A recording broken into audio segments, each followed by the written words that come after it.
لله وكفى وسلام على عباده الذين اصطفى محمد وأهل بيته الطيبين الطاهرين الذين أذهب الله عنهم الرجس وطهرهم تطهيرا.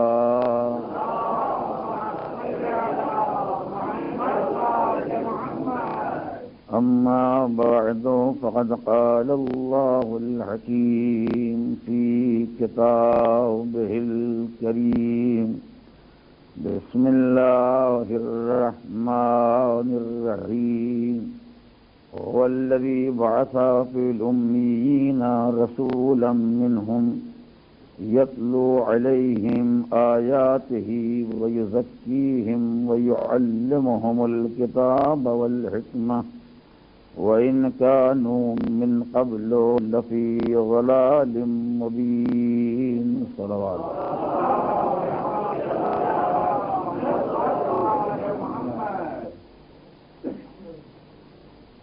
اتفاق سے جمعے کا دن ہے اور یہ آیت کریمہ بھی سورہ مبارک جمعہ کی ہے. پروردگار عالم نے اپنے حبیب کی بعثت کا اعلان کیا.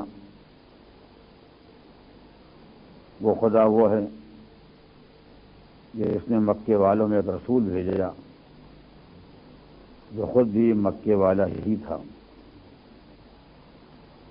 اس کا کام یہ کہ یتلو علیہم آیاتیں، لوگوں کے سامنے اللہ کی آیتوں کی تلاوت کرے گا، یزکیہم، اور ان کے نفوس کو پاک و پاکیزہ بنائے گا، وَيُعَلِّمُهُمُ الْكِتَابَ وَالْحِکْمَةَ، انہیں کتاب اور حکمت کی تعلیم دے گا. وَإِنْ كَانُوا مِنْ قَبْلُ لَفِي ضَلَالٍ مُبِينٍ، اگرچہ یہ لوگ اس سے پہلے بڑی کھلی ہوئی گمراہی میں مبتلا تھے. جیسا کہ آپ حضرات کو معلوم ہے، تاریخ اسلام میں جو امتیاز ماہ رجب کی 27ویں تاریخ کو حاصل ہے وہ تمام سال میں کسی تاریخ کو حاصل نہیں. اس لیے اگر اسلامی مناسبات کا جائزہ لیا جائے تو سارے سال کے جائزے کا خلاصہ یہ ہے کہ یا کوئی رات ایسی آتی ہے جس میں کوئی مناسبت پائی جاتی ہے، اس کے دن میں کوئی مناسبت نہیں، یا کوئی دن ایسا آتا ہے کہ اس میں کوئی مناسبت پائی جاتی ہے تو اس کی رات میں کوئی مناسبت نہیں. تو تفصیلات کی ضرورت نہیں ہے، آپ خود جائزہ لیں گے آپ کو اندازہ ہو جائے گا. جو رات بابرکت قرار پائی ہے تو اس کے دن میں کوئی برکت نہیں ہے، جو دن بابرکت قرار پایا ہے اس کی رات میں کوئی ایسی مناسبت نہیں ہے جو برکتوں کی بنیاد بن جائے. یہ خصوصیت فقط ماہ رجب کی 27ویں تاریخ کو حاصل ہے کہ اس کی رات بابرکت ہے، اس لیے کہ اللہ اپنے حبیب کو وہاں لے گیا جو منزل برکات ہے، اور اس کا دن بابرکت ہے اس لیے کہ پروردگار نے اپنے حبیب کی بعثت و نبوت کا اعلان کرایا جو سارے عالم انسانیت کے لیے بابرکت ہے. یہی تاریخ ایک دن آئی تو تاریخ بعثت پیغمبر بنی، اور یہی رات ایک رات آئی تو شب معراج پیغمبر بنی. اور اگر دونوں کا آپ جمع کر لے تو خلاصہ یہ ہے کہ ایک دن وہ تھا جب ادھر والا پیغام لے کر ادھر آ رہا تھا، ایک رات وہ تھی جب ادھر والا ادھر جا رہا تھا. اور یہ قدرت کا انتظام تھا کہ بعثت کو پہلے رکھا ہے، معراج کو بعد میں رکھا ہے، تاکہ جب معراج میں پیغمبر کو جاتے ہوئے دنیا دیکھے تو خیال نہ پیدا ہو کہ زمین میں رہ کے وہ شرف حاصل نہ ہو سکا، لہذا آسمانوں پر خدا نے بلایا تاکہ کچھ شرافتیں اور دے دی جائیں، کچھ عظمتیں اور حوالے کر دی جائیں. یہ تو زمین پر ہے کہ ان عظمتوں کا مالک ہے کہ آسمان والا اس کی بارگاہ میں پیغام الہی لے کر آتا ہے. لہذا پیغمبر اسلام کو یہ عظمت مالک نے عنایت فرمائی. ایک دن جبریل کو پیغام دے کر نبی کے پاس بھیجا، اور جب نبی کو اپنی بارگاہ میں بلایا تب بھی تنہا نہیں بلایا، پھر بھی جبریل ہی کو بھیجا کہ جاؤ لے آؤ. مگر دونوں واقعات میں اتنا فرق تھا کل آئے تھے تو پیغام پہنچا کے چلے گئے تھے، آج ساتھ بھی چلے، تو کل تو یہ اندازہ یہ نہ ہوا کہ جو پیغام لانے والا تھا وہ زیادہ جلیل القدر تھا، کیا جس کے پاس پیغام لایا ہے وہ زیادہ عظیم و شان ہے؟ لیکن معراج کی رات تو یہ رات بھی کھل گیا، جب یہ بھی جا رہا ہے وہ جا رہا ہے، اگر یہ ٹھہر جائے تو اس کا مرتبہ بلند ہے، اگر وہ ٹھہر جائے تو اس کی منزل بلند ہے۔ اس صلوات پڑھے محمد و آل محمد۔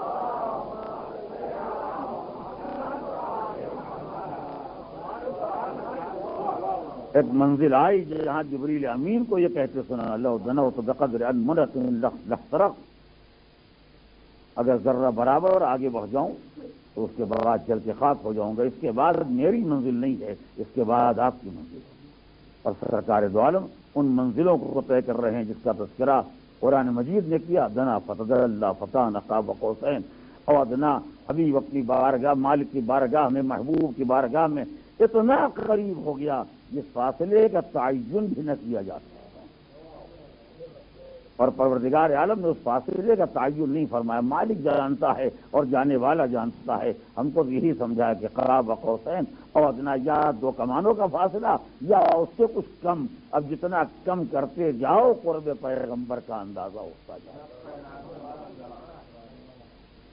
یہ جلالت ہے سرکار دو عالم کی، جس کا اظہار کبھی بعثت کی شکل میں ہوا اور کبھی معراج کی منزل میں ہوا۔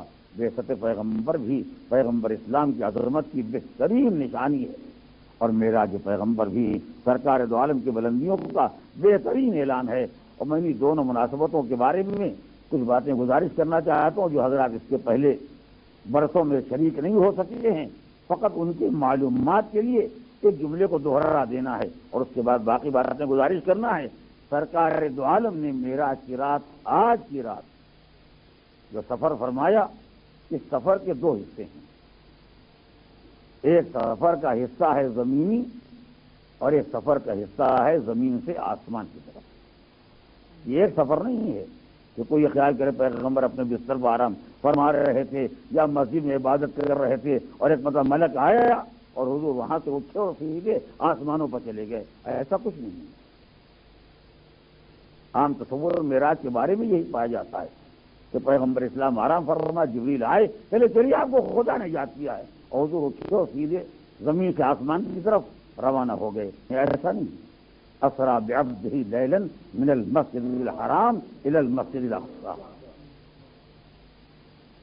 پاک و بے نیاز ہے وہ پروردگار، اپنے بندے کو راتوں رات لے گیا مسجد الحرام سے مسجد اقصی تک۔ مسجد اقصی ساری دنیا جانتی اسی زمین کے اوپر ہے، آسمان کی بلندیوں کا نام مسجد اقصی رکھ دیا جائے وہ ایک الگ بات ہے، مگر مسجد الحرام جیسے ایک جگہ کا نام ہے ویسے مسجد اقصی بھی ایک جگہ کا نام ہے۔ ایک مسجد وہ ہے جسے مسجد اقصی کہا جاتا ہے، ایک مسجد وہ ہے جسے مسجد الحرام کہا جاتا ہے۔ وہ انبیاء سابقین سے متعلق مسجد تھی، یہ سرکار دو عالم سے متعلق مسجد ہے، اگرچہ یہاں بھی انبیاء سابقین نے عبادتیں کی ہیں اور اس گھر کا بھی اللہ کے نیک بندوں نے طواف کیا۔ ایک لفظ ہے کیونکہ بھارت کسی نہ کسی مقدار میں حضرات عربی زبان سے مانوس ہیں، اس لیے میں گزارش کروں، عربی زبان میں جب انسان سفر کرتا ہے تو سفر کے لیے دو لفظیں استعمال ہوتی ہیں، عام سفر کے لیے لفظ الگ ہے اور رات کے سفر کے لیے لفظ الگ ہے۔ یہ اور بات ہے، الفاظ دونوں کے ایک ہی ہیں، حروف میں کوئی فرق نہیں ہے، وہی سین وہی رے وہی یہ، فرق یہ ہوتا ہے کہ جب سین کے بعد یہ آئے تو وہ عام سفر ہوتا ہے، کہیں بھی آپ چلے جا رہے اس کو کہا جائے سیر، یہ ایک عام سفر ہے، چاہے دن ہو چاہے رات ہو، کبھی بھی آپ چلے جائیں اس سفر کو سیر کہا جاتا ہے۔ لیکن یہی لفظ جو الٹ جاتا ہے اور یہ درمیان میں آنے کے بجائے اگر آخر میں آ جاتی ہے تو یہ سارا وہ سفر ہوتا ہے جو رات کے وقت کیا جاتا ہے۔ پروردگار عالم نے نبی کے سیر کا اعلان نہیں کیا، بلکہ اسرا، لفظ اسرا استعمال کیا ہے، یعنی مالک اپنے بندے کو راتوں رات لے گیا، اور مزید اگر نہ سمجھے تو لیلن کہہ کے اور واضح کر دیا، رات کے اندھیرے میں پروردگار اپنے بندے کو لے جا رہا تھا، اور کتنا طویل سفر ہے جو ایک رات میں پیغمبر اسلام نے طے کیا ہے۔ مسجد الحرام سے مسجد اقصی تک۔ میں اس بات پہ اس لیے زور دے رہا ہوں کہ آپ اس نقطے پر توجہ فرمائیں۔ اگر مسئلہ پیغمبر کے زمین سے آسمان پر جانے کا ہوتا، یہ طے ہے کہ ایک مخصوص کوئی قوت ہے جو زمین سے آسمان پر لے جانے والی ہے، اس لیے کہ زمین سے آسمان کی طرف جانے کا اس دور میں کوئی وسیلہ نہیں تھا۔ آج تو ہو سکتا ہے بہت سے وسائل پائے جاتے ہیں جن میں لوگ فضاؤں میں پرواز کرتے ہیں، لیکن اس دور میں کوئی وسیلہ ایسا نہیں تھا جب آدمی زمین سے آسمان کی طرف جائے، مگر زمین سے زمین پر جانے کے وسائل بھی تھے اور زمین کا سفر ہوا کرتا تھا۔ ہر آدمی جہاں بھی جائے گا، مکے سے مدینے جائے گا تو زمین ہی کا سفر ہوگا، اپنے گھر سے محلے کے کسی گھر میں جائے گا تو زمینی کا سفر ہوگا۔ زمینی سفر کا رواج ہر دور میں رہا ہے، مگر زمین سے آسمان کی طرف پرواز کرنے کا یا سفر کرنے کا کوئی رواج نہیں تھا۔ تو اگر پروردگار عالم نے فقط اس سفر کا ذکر کیا ہوتا جو پیغمبر نے زمین سے آسمان کی طرف فرمایا، تو نہ اس کا کوئی ثبوت فراہم ہو سکتا اور نہ وہ کسی کے دماغ میں آتا۔ ان دونوں الفاظ پر آپ غور کریں، اور اگر میرے بچے نہیں سمجھ رہے ہیں تو ان کے لیے مزید واضح کر دوں کہ معراج پیغمبر کا واقعہ ہجرت سے پہلے کا ہے۔ یعنی معراج پیغمبر کو مکے میں ہوئی ہے، مدینے میں نہیں ہوئی ہے۔ پیغمبر کی ہجرت بعد میں ہوئی ہے اور معراج پہلے ہوئی ہے، یعنی اس ماحول میں پروردگار عالم نے بندے کو زمین سے آسمان پر بلایا ہے جس ماحول میں سرکار دو عالم انتہائی زحمتوں کی زندگی گزار رہے تھے کہ جہاں کوئی پیغمبر کو صاحب عقل کہنے کے تیار نہیں۔ حد یہ ہے کہ حضور کو تو مجنون دیوانہ کہی رہے تھے، ان دیوانوں کا حال یہ تھا کہ اگر کوئی پیغمبر کی عقل پر ایمان لے آئے تو اسے بھی صاحب عقل ماننے کے لیے تیار نہیں تھے۔ تو جس دور کے انسانوں کا یہ حال ہو، وہ کہتے ہیں میں رسول اللہ ہوں، وہ کہتے ہیں دیوانے ہیں۔ وہ بلا کے کھانا کھلا رہے ہیں، وہ کہتے ہیں جادوگر ہیں۔ وہ کہتے ہیں خدا ہے کائنات کا بنانے والا، وہ کہتے ہیں دیوانے ہیں۔ تو جس دور میں کوئی عقل کی بات سماج کی سمجھ میں اور دماغ میں نہ آتی ہو، اس دور میں سماج سے یہ منوا لیا جائے کہ معراج کو زمین سے چھوڑ کے آسمان پر چلا گیا تھا۔ وہ فرمانے یعنی وہ جو نہیں مانتے وہ تو نہیں مانتے ہیں، خطرہ تو یہ ہے کہ جو آج تک مان رہے تھے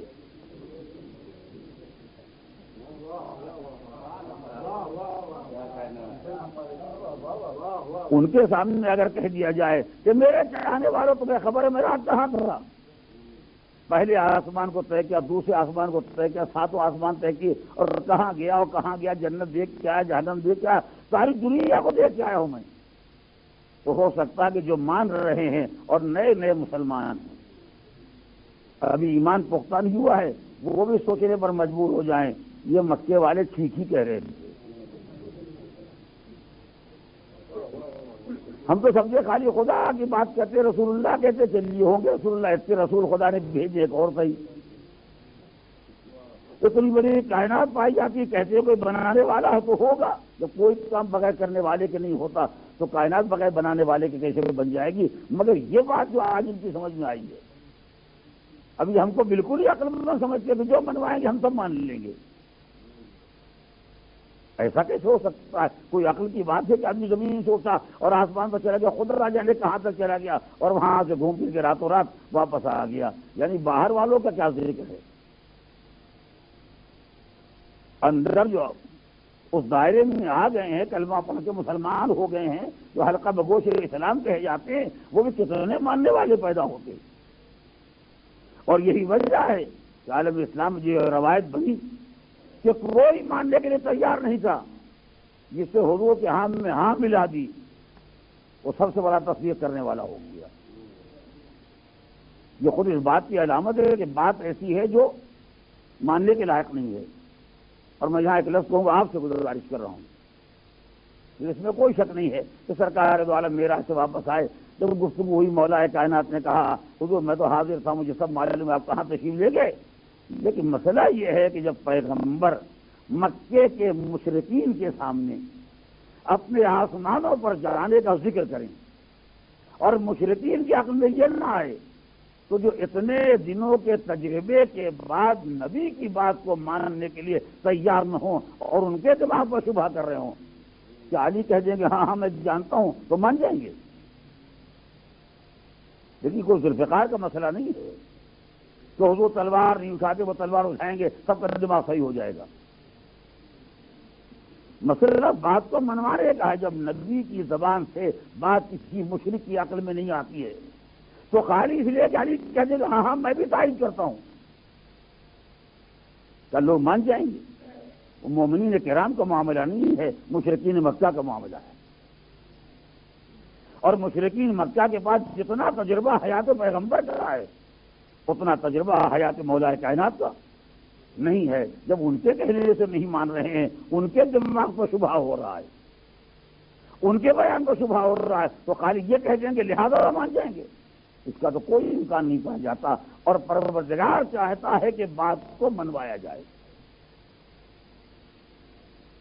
لہذا مالک نے بات کو منوانے کا اہتمام اور انتظام کیا. اس طرح پیغمبر کہے گا لوگ مان جائیں گے، یہ ہونے والا نہیں، ورنہ مسلمان ہو چکے ہوتے. یا پیغمبر کا بھائی اگر تصدیق کر دے گا تو مان جائیں گے. گھر والوں کی بات تو مسلمان نہیں مانتے ہیں، باہر والے کیا مانیں گے؟ میں نے لفظ صاحب کے معنی پر گھر جا کے غور کیجیے گا. جب گھر والے یہ کہہ دیتے ہیں یہ تو بھائی ہیں، ان کی گواہی کا کیا اعتبار ہے؟ یہ تو گھر والے کی گواہی کا کیا اعتبار ہے؟ تو کیا مکے کے مشرکین مان جائیں گے کہ ایک بھائی دعویٰ کرے دوسرا بھائی تائید کر دے کا حساب برابر ہو گیا، اب بات ماننے کے لائق ہو گئی. اور پروردگار چاہتا ہے کہ اپنے حبیب کے کمال کو منوائے. لہذا مالک نے اس کمال کو منوانے کا انتظام کیا کہ پہلے پیغمبر سے ایک زمینی خبر کرایا جائے. پہلے پیغمبر کو زمین سے زمین تک لے جایا جائے. اس لیے کہ آسمان کا تجربہ کسی کے پاس نہیں ہے. نبی کہتے رہے، علی تائید کرتے رہے، مگر کسی کو واقعات کی خبر ہی نہیں ہے تو کون نہ تائید کو مانے گا اور کون دعوے کو مانے گا. لیکن زمین کی اطلاع تو لوگوں کو ہے. لہذا اب جو پیغمبر پلٹ کے آئے تو پیغمبر نے کہا میں رات کو مسجد اقصی تک گیا تھا اور وہاں سے واپس آیا. لوگوں نے کہا خیریت تو ہے. ایک رات میں آپ مثلا 1000 کلومیٹر چلے گئے اور چلے آئے، یہ کون سی سواری آپ کو مل گئی؟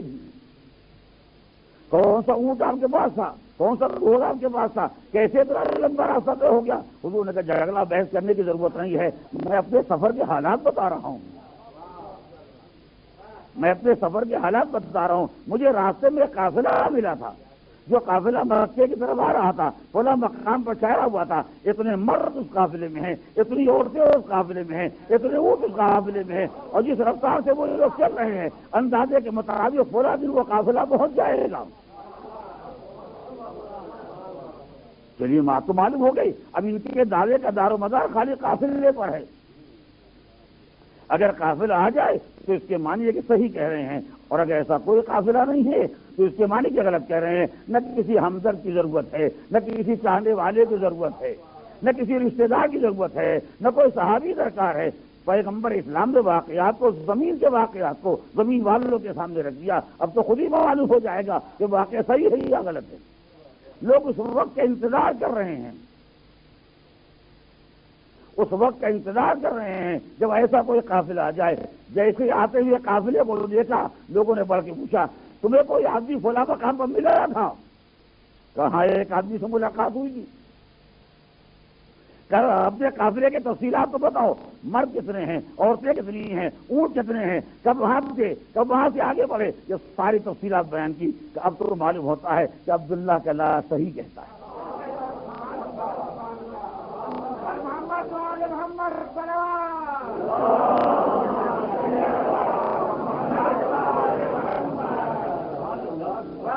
اس لیے کہ آسمان کی باتوں کی تصدیق نہیں کی جا سکتی ہے، مگر زمین کے مسائل کی تصدیق تو کی جا سکتی ہے. جب قافلہ سامنے آ گیا، سرکار دو عالم کی بات کی تصدیق ہو گئی.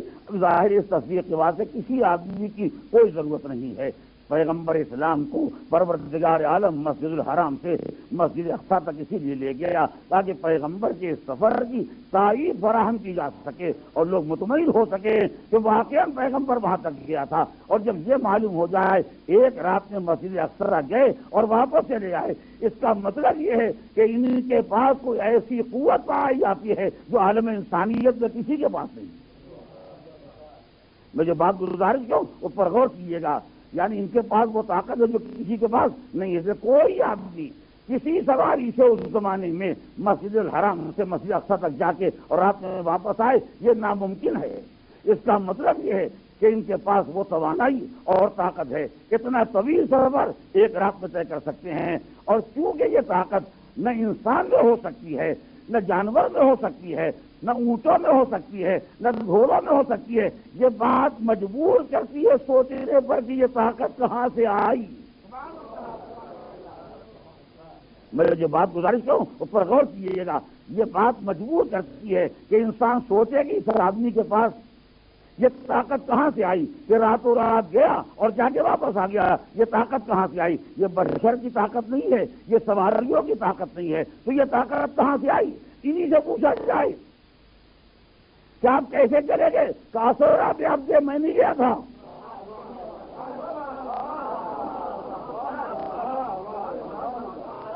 میں ایسی بات نہیں کہوں گا کوئی مجھے دیوانہ کہنے لگے، میں ایسی بات نہ کہوں گا جو کسی کی عقل میں نہ آئے. اصل رات اب سے مجھے کوئی لے گیا تھا، مجھے کوئی لے گیا تھا. کون آپ کو لے گیا تھا؟ کس کے پاس یہ قوت ہے جو اتنا لمبا راستہ راتوں رات کرا دیا گیا؟ وہی ہے جس کے واسطے میں اتنے دنوں سے تمہیں سمجھا رہا ہوں. اتنے دنوں سے میں کہہ رہا تھا کہ وہاں سبھی امین رسولہ، اس نے مجھے رسول بنا کر بھیجا ہے. آج تک تمہاری سمجھ میں نہیں آیا کہ کوئی ہے جس سے مجھے رسول بنا کے بھیجا تھا. تو اس نے چاہا اب تو یہ رابطہ معلوم ہو جائے کہ اگر اس مالا تر قوت سے رابطہ نہ ہوتا تو یہ سفر طے نہ ہو سکتا. اس کا مطلب یہ ہے کہ بیسط سے دعویٰ برابر دہرایا جا رہا تھا. معراج نے دعوے کا ثبوت فراہم کر دیا، اور ہر وہ ثبوت جو دعوی رسالت کو ثابت کر سکے اسی کا نام تو معجزہ ہوتا ہے. ایک صلوات اور محمد علیہ.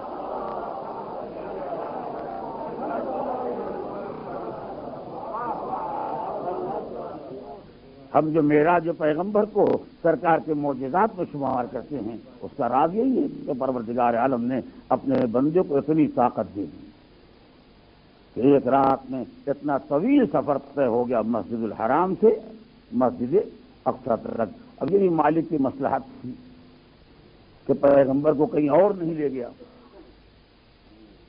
بلکہ مسجد اقصی لے گیا. ایک اللہ کا گھر یہ ہے، دوسرا گھر وہ ہے.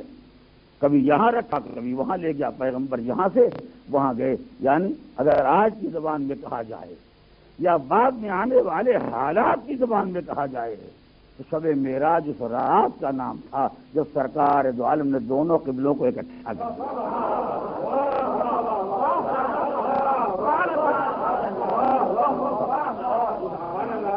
یعنی گویا حیات پیغمبر میں دو مرتبہ ایسے واقع ملے تھے. ایک نماز پیغمبر کی زندگی میں ملی اور ایک رات پیغمبر کی زندگی میں ملی. ایک رات آئی تھی جب حضور دو جگہوں پر عبادتیں کر رہے تھے، کبھی مسجد الحرام میں کبھی مسجد اقصی میں. اور ایک نماز ایسی آئی تھی جس میں آدھی نماز ادھر پڑھی گئی آدھی ادھر پڑھی گئی. قبلوں کو پہنچنے والے الگ ہوتے ہیں، قبلوں کو ملانے والا الگ ہوتا ہے. اس طرح بڑے محمد و آل محمد.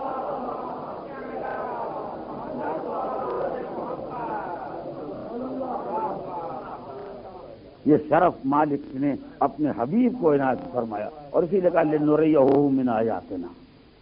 میں مسجد اقصی تک لے گیا تاکہ ان کو آیات اور نشانیاں دکھلائی جائیں. اور وہ کیا آیات ہیں، وہ کیا نشانیاں ہیں، یہ ایک بڑی طویل داستان ہے جو خود سورہ مبارکہ اسراء میں موجود ہے. میرا جو پیغمبر کے دو سفر جو میں نے عرض کیا، ایک زمینی سفر ایک آسمانی سفر. ایک کا ذکر خدا نے سورہ مبارکہ اسراء میں کیا ہے 15ویں پارے کے آغاز میں، اور ایک کا تذکرہ سورہ نجم میں کیا ہے جہاں پیغمبر اسلام کے آسمانی سفر کا تذکرہ کیا گیا ہے. اور اس میں ان نشانیوں کا بھی حوالہ دیا گیا ہے جن نشانیوں کو دکھلانے کے لیے پیغمبر اسلام کو پروردگار عالم ان بلندیوں تک لے گیا اور راتوں رات اپنے حبیب سے یہ سفر کرایا۔ میں ساری باتیں نہیں گزارش کروں گا، ایک بات عرض کرنا چاہتا ہوں کہ اس زمانے میں آسانی سے سمجھی جا سکتی ہے، اس زمانے میں تو خیر کوئی سمجھنے والا پیدا بھی نہیں ہو سکتا تھا، لیکن آج کے زمانے میں یہ باتیں سمجھی جا سکتی ہیں۔ کچھ چیزیں ایسی ہیں جو انسان کے لیے ہیں بھی اور نہیں بھی، یعنی ہمارے علم میں آ بھی سکتی ہیں، نہیں بھی آ سکتی ہیں۔ آپ یہاں بیٹھے ہوئے ہیں، ماشاءاللہ اتنے حضرات بیٹھے ہوئے ہیں، لیکن دیوار کے پیچھے کیا ہے کسی ایک کو معلوم ہے؟ اگر 100 آدمی 200 آدمی دیوار کے اس پار بیٹھے ہوئے ہیں اور 100-200 دیوار کے اس پار بیٹھے ہوئے ہیں تو نہ ادھر والوں کو معلوم ہے کہ ادھر کون ہے اور نہ ادھر والوں کو معلوم ہے کہ ادھر کون ہے۔ اگر کسی نے آپ کو بتا دیا تو آپ کو معلوم ہو جائے گا، ورنہ خود آپ اس کو نہیں دیکھ سکتے ہیں کہ دیوار کے اس پار کون ہے، نہ ادھر والا دیکھ سکتا ہے کہ دیوار کے اس پار کون ہے۔ اس کا مطلب یہ ہے کہ دیوار کے ادھر رہنے والا ادھر والے کو نہیں دیکھ سکتا، ادھر رہنے والا ادھر والے کو نہیں دیکھ سکتا، لیکن اگر کوئی چاہے کہ یہ دونوں کو دیکھ لے تو کیا کرے؟ اگر ہم یہ چاہتے ہیں کہ انہیں بھی دیکھیں جو دیوار کے اس پار ہیں اور انہیں بھی دیکھیں جو دیوار کے اس پار ہیں، اگر ہم یہ چاہتے ہیں، نہ کسی سیٹلائٹ کا سہارا، نہ کسی کیمرے کا کوئی کام، نہ کسی مخبر کی ضرورت، ہم دیکھنا چاہتے ہیں ادھر کا حال بھی ادھر کا حال بھی، جو فی الحال ممکن نہیں ہے۔ اس کا راستہ کیا ہوگا؟ بہت آسان سا راستہ ہے۔ جب تک آپ اس زمین پہ بیٹھے رہیں گے آپ کو ادھر کی خبر نہیں ہوگی، جب تک ادھر والا ادھر کی زمین پہ بیٹھا ہوا ہے ادھر کی طرح نہیں۔ خالی آسان سا راستہ یہ کہ آپ جا کے دیوار کے اوپر بیٹھ جائیے، آپ وہی آدمی، 2 آدمی نہیں ہو گئے، وہی آدمی ہے، ادھر والا آدمی بھی بے خبر ادھر والا آدمی بھی بے خبر، مگر خالی جا کے بجائے زمین بیٹھے کے دیوار کے اوپر بیٹھ گئے، ان کو ادھر کی بھی اطلاع ہے ادھر کی بھی اطلاع ہے۔ اس کا مطلب یہ ہے کہ اس سطح پر رہنے والا بے خبر ہو سکتا ہے،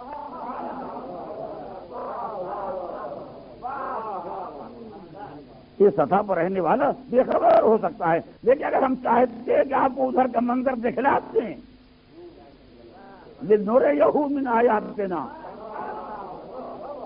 ہم اپنی نشانیوں کو دکھلانا چاہتے ہیں۔ یہ دکھلانے کا مطلب کیا ہوتا ہے؟ ادھر کے رہنے والے کو اگر دیوار کے ادھر کا منظر دکھلانا چاہتے ہیں تو خالی دیوار کی بلندی تک پہنچا دیے، اسے ادھر کا حال بھی معلوم ہے ادھر کا حال معلوم ہے، خالی معلوم نہیں، دیکھ رہا ہے، انہیں بھی دیکھ رہا ہے انہیں بھی دیکھ رہا ہے۔ اب ہم چاہتے ہیں کہ جیسے اس محلے کو دیکھ رہے ہیں دوسرے محلے کو بھی دیکھ لیں تو اسے اتنا اونچا کر دیجیے کہ دونوں محلے اس کی زمین آ جائیں۔ توجہ کریں، اگر ہم چاہتے ہیں یہ شہر بھی نظر میں آ جائے دوسرا شہر بھی نظر میں آ جائے تو اتنا اور اونچا کر دیجیے کہ یہ شہر بھی نظروں میں رہے وہ شہر بھی نظروں میں رہے۔ توجہ کریں، یعنی جتنا آپ رویت کو وسیع بنانا چاہتے ہیں، میرے الفاظ میں بھولیے کہ میں علم کی بات نہیں کر رہا ہوں، جتنا آپ رویت کو دیکھنے کو وسیع تر بنانا چاہتے ہیں اتنا ہی آپ کو اونچا لے جانا پڑے گا۔ اس لیے آپ دیکھتے ہیں آج کے زمانے میں معلوم ہوا وہاں سیٹلائٹ سے ساری تصویر ملک کی آ رہی ہے، دوسرے ملک کی تصویر آ رہی ہے، ساری والے کی جا رہے، کیوں؟ اسے اس بلندی پر ہیں کہ جس سے یہ ملک میں دکھائی دیتا ہے، وہ ملک میں دکھائی دیتا ہے، حالانکہ سبھی اسی فضا کے اندر ہے۔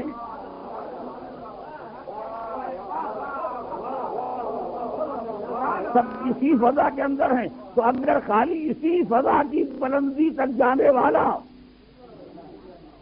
ساری دنیا کی تصویر بیک وقت لے لیتا ہے، وہ ساری دنیا کو وہ کیمرہ دیکھ رہا ہے کہ اس لیے کہ وہ بلند ہو گیا ہے، تو اتنی بلندی پر جانے والا اگر اس ساری دنیا کو دیکھ رہا ہے مگر ایک کمزوری ہے،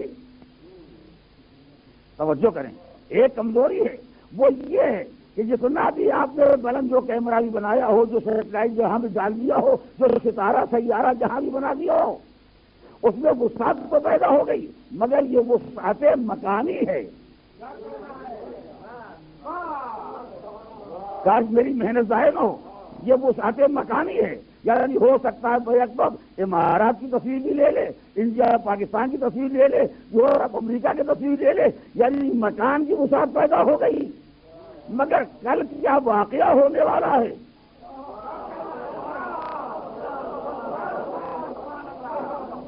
اس کی تصویر کوئی کیمرہ نہیں لے سکتا، کیوں؟ اس لیے کہ اونچا تو ہو گیا ہے مگر حدود زمان کے اندر ہے،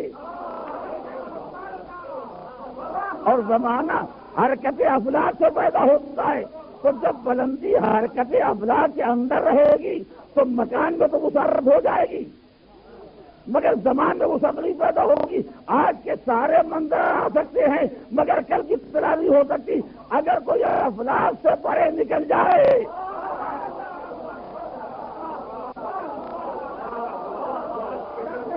اگر کوئی آسمانوں کے اس پار چلا جائے تو اس کا مطلب یہ کہ سارے مکان بھی اس کی نظر کے سامنے ہیں اور سارے زمانے بھی اس کی نظر کے سامنے ہیں۔ اب نہ پوچھیے گا کہ جنت کو کیسے دیکھ لیا ہے، جہنم کو کیسے دیکھ لیا ہوگا، مستقبل جس کے لیے ہوگا نبی کی نگاہ کے سامنے سب آئینہ بنا ہوا ہے۔ صلوات علی محمد و آلہ۔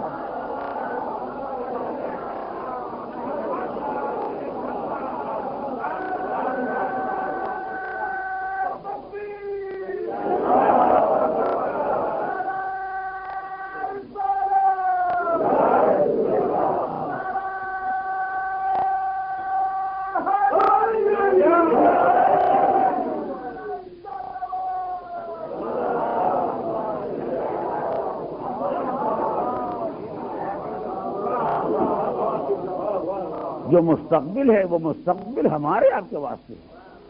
ہم کہتے ہیں آج و کل، جانے والا کل، آنے والا کل۔ جو جانے والا کل ہے وہ بھی نظروں سے گیا اور جو آنے والا کل ہے وہ بھی نظروں میں ابھی تک آیا ہی نہیں۔ ہمارے واسطے کوئی مقدم اتنا ہی لکھا ہوا ہے۔ جس کو ہم آج کہتے ہیں وہ آج تو ہماری نظروں میں آ جاتا ہے، لیکن جو کل تھا وہ بھی نظروں میں نہیں ہے اور جو آئندہ کل ہے وہ بھی نظروں میں نہیں۔ کیوں؟ اس لیے کہ ہم محدود دور میں زندگی گزار رہے ہیں، ہم محدود زمانے میں زندگی گزار رہے ہیں۔ فلاں سن میں پیدا ہوئے ہیں، اس سن کے پہلے کی اطلاع نہیں، فلاں سن میں مر جائیں گے اس کے بعد کی خبر نہیں ہو سکتی۔ جو رہے گا وہ دیکھے گا کہ اگلا زمانہ کیا دکھلاتا ہے، ہمیں تو خبر نہیں ہوگی، ہم تو چلے جائیں گے۔ مگر اگر انسان وسعت زمان سے بالا سر چلا جائے، یہی وجہ ہے کہ یہ الفاظ جس کو ہم ماضی، حال، مستقبل کہتے ہیں، گزرا ہوا زمانہ، موجودہ زمانہ، آنے والا زمانہ، ان الفاظ کا استعمال ہمارے آپ کے لیے جائز ہے۔ اب یہ ایک الگ علمی بحث ہے جو آپ کو میں وہ جانا نہیں چاہتا، مگر یہ ماضی، حال، مستقبل کی تقسیم، جانے والا، رہنے والا، آنے والا زمانہ، یہ تقسیم ہمارے آپ کے لیے ہو سکتی ہے مگر پروردگار کے لیے، خدا کے لیے کوئی ماضی ہے۔ ایک زمانہ تھا کہ وہ خدا نہیں تھا معاذ اللہ، اور ایک زمانہ آئے گا پتہ نہیں رہے یا نہ رہے، ایسا نہیں۔ اس کے واسطے نہ کوئی ماضی ہے، نہ کوئی حال ہے، نہ مستقبل ہے۔ یہ تو آپ کی محدود زندگیاں ہیں، چند برس کے لیے آئے ہیں اور کل چلے جائیں گے۔ لہذا آپ کے لیے ایک زمانہ ہے جب آپ نہیں تھے، ایک زمانہ ہے جب آپ نہ رہیں گے، اور ایک زمانہ ہے جس میں آپ زندگی گزار رہے ہیں۔ یہ ان کے واسطے ہوتا ہے کہ جن کے لیے ماضی بھی عدم ہے، مستقبل بھی عدم ہے۔ لہذا ان کے لیے کچھ ماضی ہو جاتا ہے، کچھ حال ہو جاتا ہے، مستقبل ہو جاتا ہے۔ مگر کوئی اگر انسان ایسا انسان ہو کہ پروردگار عالم اس کو اس وقت بنائے جب زمانہ ہی نہ بنا ہو، توجہ کریں، اگر زمانہ بعد میں پیدا ہو اور بشر پہلے پیدا ہو جائے یا نور پہلے پیدا ہو جائے تو اس سے کہا جائے زمانہ تھا۔ زمانہ کہاں تھا؟ وہی تھا۔ لیکن ہماری مجبوری ہے کہ ہمارے پاس الفاظ نہیں ہیں۔ ہم اگر پروردگار کے بارے میں یہ کہنا چاہیں تو کیا کہیں؟ وہی الفاظ استعمال کرتے ہیں، بنائے ہیں اپنے گھر کے لیے استعمال کر رہے ہیں وہاں۔ صلوات پڑھے محمد علیہ وسلم۔ اس موضوع کو میں چھیڑنا نہیں چاہتا تھا، لیکن دو ایک لفظیں اپنے عزیز نوجوانوں کے لیے کہہ دیتا ہوں تاکہ اس پر آپ ذرا غور کیجیے گا۔ دیکھیے ہماری مشکلات میں سے ایک مشکل یہ بھی ہے کہ کوئی زبان بھی جب ایجاد ہوتی ہے تو پرانی مسئلہ ہے کہ ایجاد کیوں ہوتی ہے، ایجاد کی ماں کون ہے؟ جس کے شکم سے چیزیں پیدا ہوتی ہیں وہ کیا ہے؟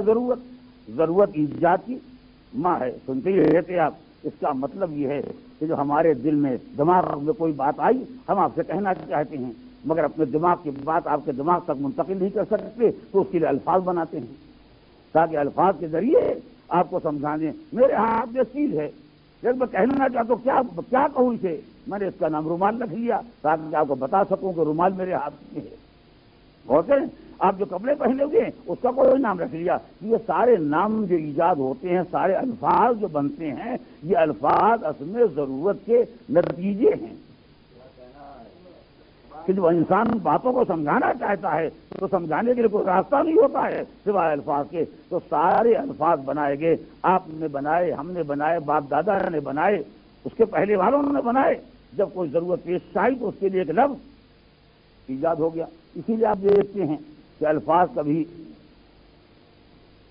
جو حشر ہوا ہے، اس لیے کہ ظاہر آدمی نے وہ چیز ہی کبھی نہیں دیکھی، اب چیز تو آ گئی لیکن اس کے واسطے کوئی لفظ ہمارے پاس نہیں ہے، تو کبھی ایسا ہوتا ہے کہ آدمی لفظ کی ایجاد کرتا ہے، کبھی وہی لفظ جو جہاں سے مان لاتا ہے وہیں سے الفاظ بھی لے آتا ہے، پھر جو اس کا حشر ہو جائے۔ آپ دیکھتے ہی رہتے ہیں، حج یہ کہ ہمارے ملکوں کے، ہمارے شہروں کے نام ان کا جو حشر ہوا ہے،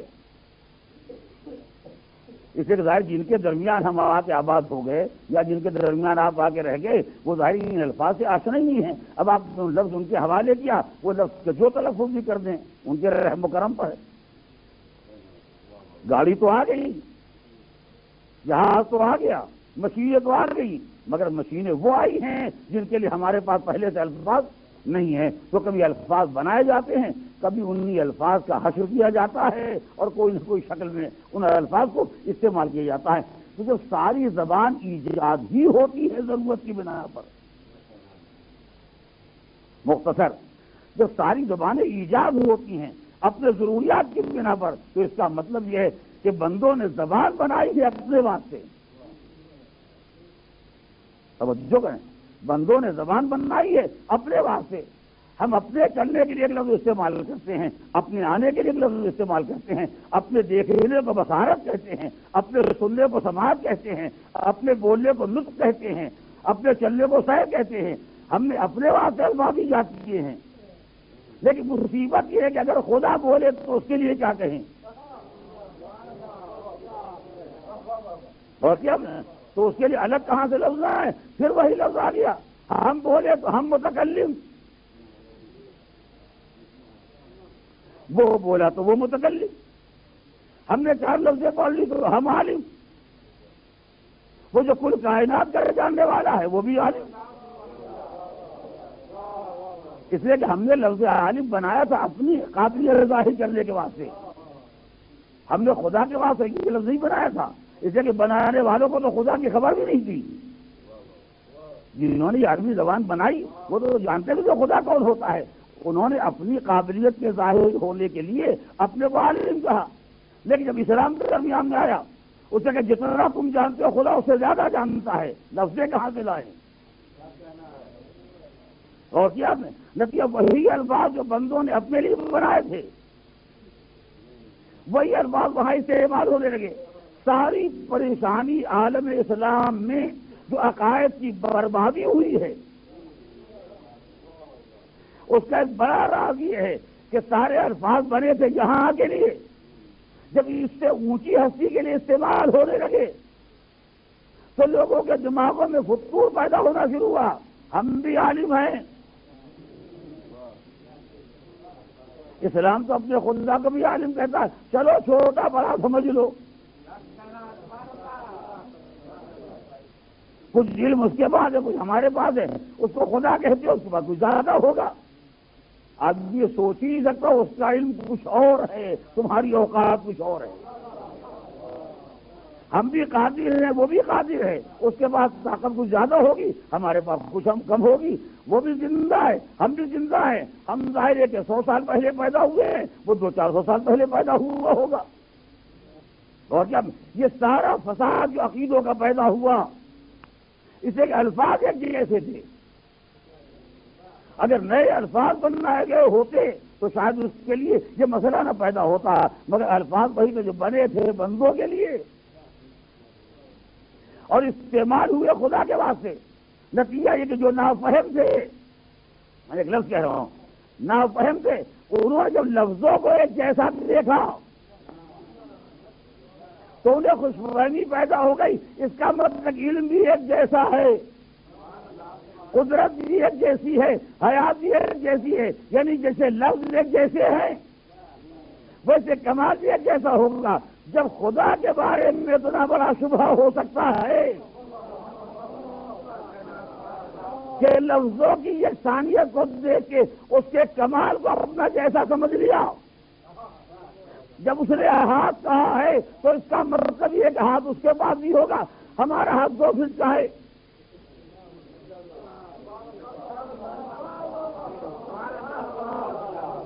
جب اس نے قلب کہا ہے تو وہ بھی ہوگا، ہمارا دل چھوٹا ہوتا ہے، اس کا دل کوئی بڑا ہوگا۔ ایک لفظ سے اشتراک کا نتیجہ یہ ہوا کہ تجسیم کا عقیدہ پیدا ہو گیا، اپنا جیسا جسم بنا لیا، اپنا جیسا حلیہ تیار کر لیا۔ تو جب لفظوں کے اشتراک سے ایک بڑی قیامت آئی کہ خدا کو بندے جیسا سمجھ لیا، تو شکلوں کے اشتراک سے اگر نبی کو اپنا جیسا سمجھ گئے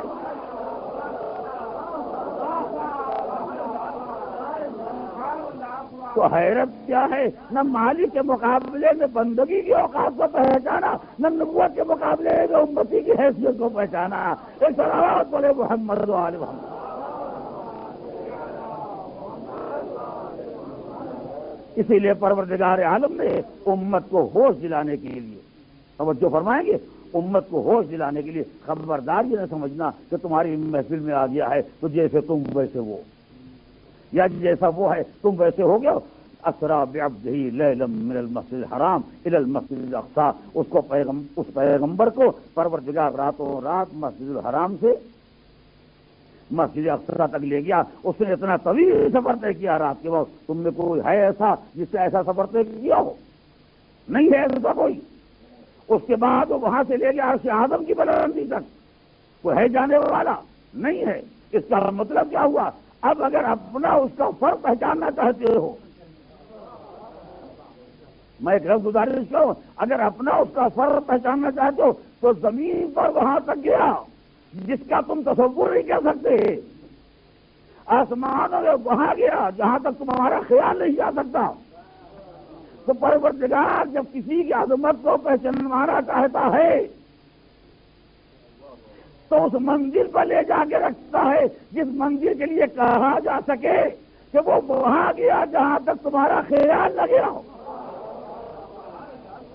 توجہ کریں تو مجھے ایک لفظ کہنے دیجیے کہ مالک معراج کی رات آواز دے رہا تھا، اے انسانوں خبردار میرے حبیب کا قیاس اپنے پر نہ کرنا، یہ ان بلندیوں پر ہے جہاں تک تمہارا خیال نہیں جا سکتا۔ اور جب اس لفظ سے نبی کی بلندی کو پہچان لیا پھر دوسری آواز کانوں میں آئی، میں ان بلندیوں پر ہوں جہاں تمہارا خیال نہیں جا سکتا۔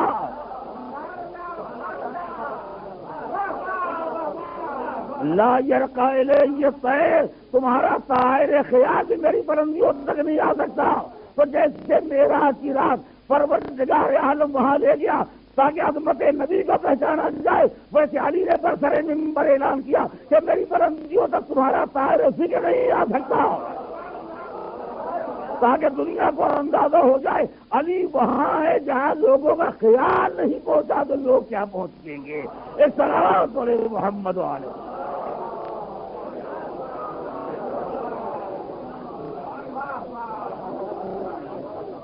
اسرا بعبدہ لیلا من المسجد الحرام الى المسجد الاقصی، اللہ اپنے بندے کو راتوں رات لے گیا مسجد الحرام سے مسجد اقصی تک۔ بس آخری فقرہ اور آپ کی زحمت کو تمام کر رہا ہوں تاکہ آج اور کل ساری تاریخوں کا حق ادا ہو جائے، اس لیے کہ شب معراج ضرور ہے، مگر جانے والا دن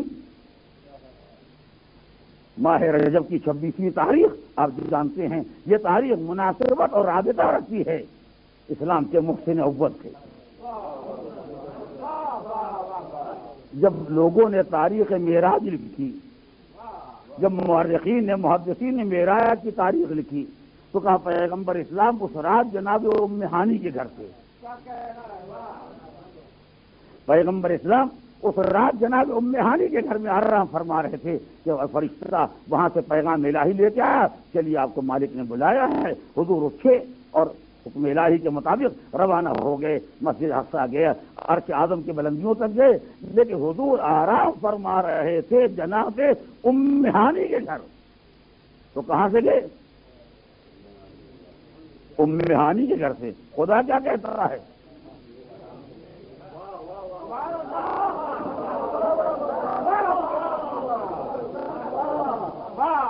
میں نہیں جانتا یہ واقعہ لکھنے والے کیا قرآن نہیں پہنچے کیا؟ اور اگر قرآن پہنچتے ہیں تو یہ ام ہانی کا گھر مسجد حرام کیسے ہو گیا؟ میں نے بھی یہ سوال اٹھایا کہ اگر یا تو یہ تو مسجد میں سو رہے تھے، چلیے یہ کیسے کہیں مسجد میں سونا تو امت کے واسطے مکروہ ہے، پیغمبر کیسے سو جائے گا؟ لہذا وہ مسجد نہیں تھی بلکہ ام ہانی کا گھر تھا۔ تو اگر گھر تھا تو کیا خدا کو گھر کی عربی نہیں معلوم تھی کہ پروردگار کہتا میں اپنے بندوں کو ام ہانی کے گھر سے لے گیا، ام ہانی کا لفظ نہیں معلوم ہے کہ گھر کے معنی نہیں معلوم ہے، کون سی رحمت کی؟ کیوں کہا مسجد حرام؟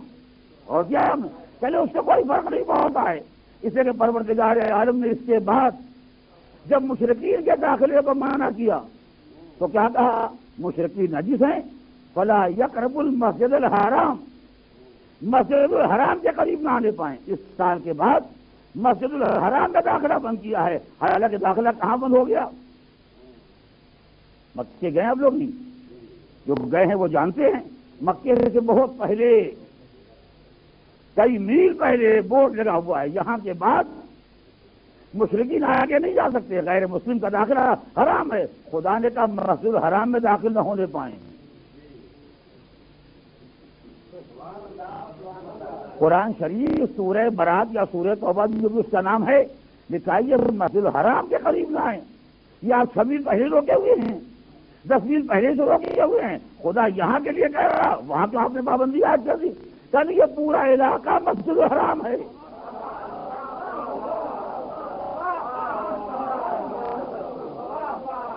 اس کا مطلب یہ ہے کہ مکے کے اطراف کا علاقہ مسجد الحرام ہے۔ آپ سمجھے کب؟ جب سورہ برات نازل ہوا، ہم اسی دن سمجھ گئے تھے جب پیغمبر معراج پہ جا رہے تھے۔ اب میں نہیں جانتا کہ ان دونوں کے درمیان رابطہ کیا ہے، توجہ کریں، ان دونوں کے درمیان رابطہ کیا ہے؟ خدا نے جس کو مسجد بنا رکھنا تھا اسے ام ہانی کا گھر بنا دیا، یا جس کو ام ہانی نے گھر بنایا تھا خدا نے اسے مسجد بنا دیا۔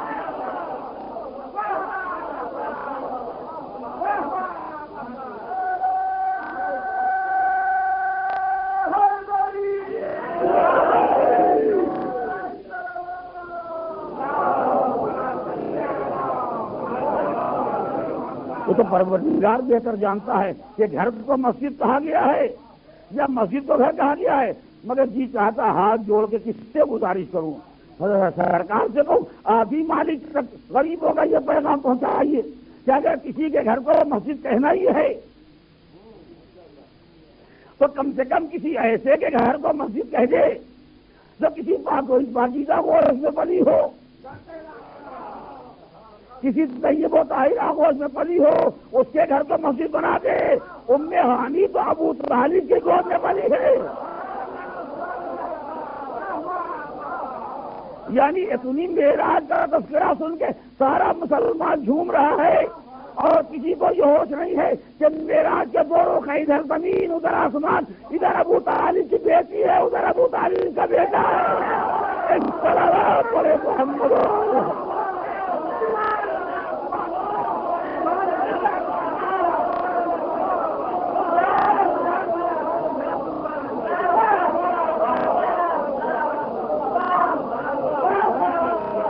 الہی بحق الزہرا و ابیہا و بعلہا و بنہا، بار الہ جملہ مومنین و مومنات کو اعمال صالحات کی توفیق عنایت فرما، جو بیمار بحق بیمار کربلا انہیں شفاء کامل و عاجل عطا فرما، جو مشتاق حج و زیارات انہیں حج و زیارات سے مشرف فرما، پرچم اسلام کو سربلند فرما، پرچم کفر و شرک و نفاق کو سرنگو فرما، انقلاب اسلامی کی حفاظت فرما۔